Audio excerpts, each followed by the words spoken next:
full wealth, quote unquote. Chris, if you can answer either of those questions, I'd appreciate to hear from you.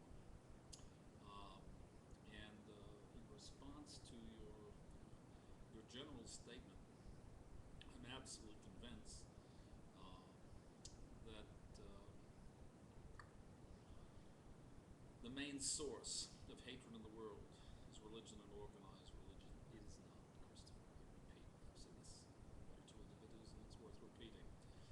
The exile of man and mankind from God and one's authentic self is the source of all the evil in the world, not religion and organized religion, although it has its subsidiary and often not worthy roles that it plays on the psychosocial level, not to mention on the behavioral and debilitating the cognitive faculty of man, cognitive level. Okay, having said that, let's move on. Now that we've asked the questions, I want to set a rule or two for the future, because the discussion will continue. I'm not going to debate because my interest is only in doing science and the ideas that postulate the solutions over the horizon, that direct us, direct mankind to the solutions of the enormity of the problems that we face in the post-collapse of the local reality that has ended man and mankind's exile. Specifically, I'm talking about immodesty, swearing, insulting, the matrilineal roots of Hitch, as you well know, are Judaism, and Freud would be the first to confirm such behaviors are a kill mummy program. The second, I quote you, I'm convinced all the evil in the world derives from religion and organized religion. I'm repeating it deliberately, quote unquote.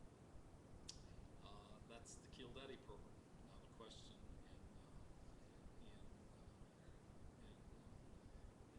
psycholinguistics, in a strong reduction of psycholinguistics, is who's daddy? And one possible answer is God, and the other is, of course, the authentic Christopher Hitchens, who you don't know, who's yet to emerge. And I would submit to you, most respectfully, that you've been in denial since 1973, and it's a very real pain and it's a very real problem for you. Okay. You said my challenge to you, to everybody, this is another issue.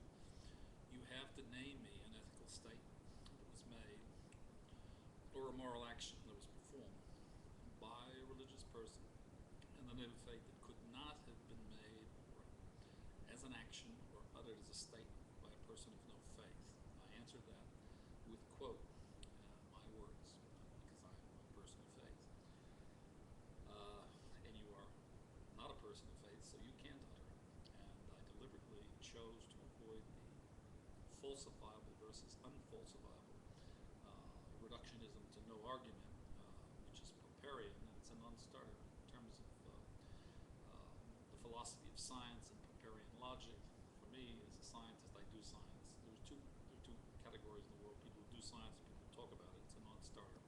So I chose the classical mind-body problem as in the context of the strong reductionist. I refused to explain for all those who wanted to interview me, to try to help you to answer it, because you challenged everybody, so you're the one who's going to have to answer it. And the answer that I gave was, quote, the truth is the information that never changes, parenthetically, finality, close parens.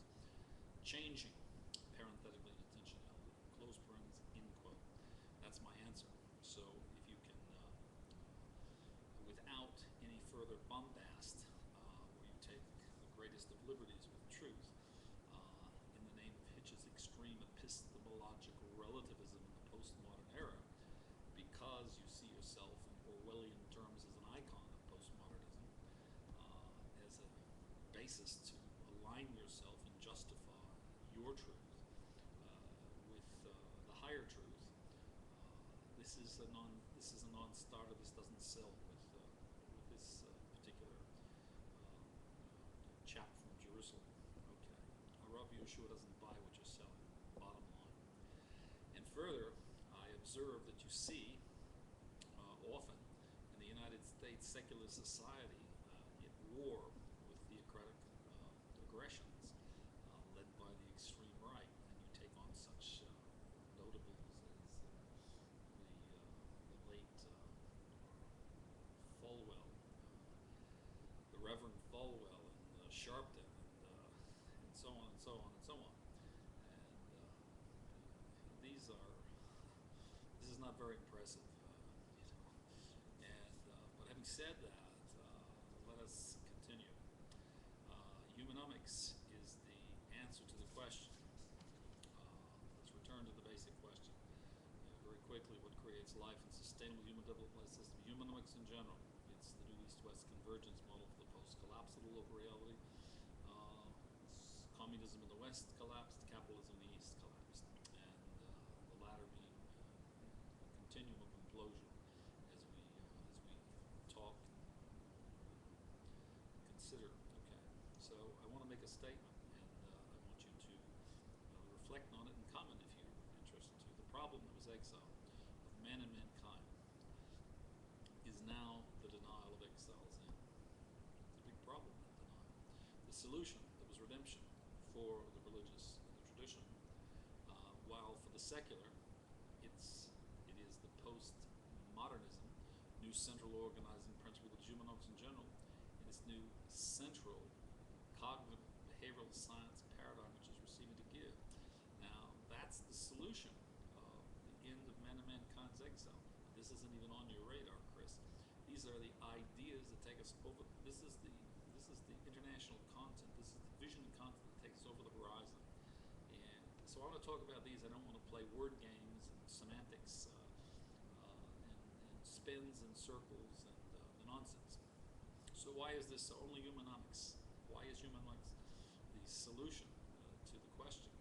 Because only humanomics can converge both East and West, and as well converge secular humanism and traditional spiritualism, to avoid the identity blight of atheism and the agnostic spin that we're about. Now, having said these few little things, let me continue to say that after the collapse of the local reality, we're in the quantum reality, almost, but the denial that we face has blocked man's ascent. Now, that's what I mean when I say the problem is denial of exiles, and what was exile is no more, which was giving to receive. Now, I've talked a lot, I've said a lot of things, and time does not allow very much in the way of explanations for this video. The classical mind-body problem is the context, and in general, and the more specific technology is the central organizing principle of humanics, which is cognitive behavioral sciences, new central organizing principle, receiving to give. I'm the author of Humanomics, Receiving to Give, and the New Economic Paradigm. And at another time, I'll be happy to speak about the particular agents of transformation. And I just want to say I congratulate you on your self-style presentation of yourself as the Orwellian post-modern icon. Well, I wish you Godspeed and good luck. On the secular side, it wouldn't surprise me if the folks hoist you up, accept you in this role. I have no objection.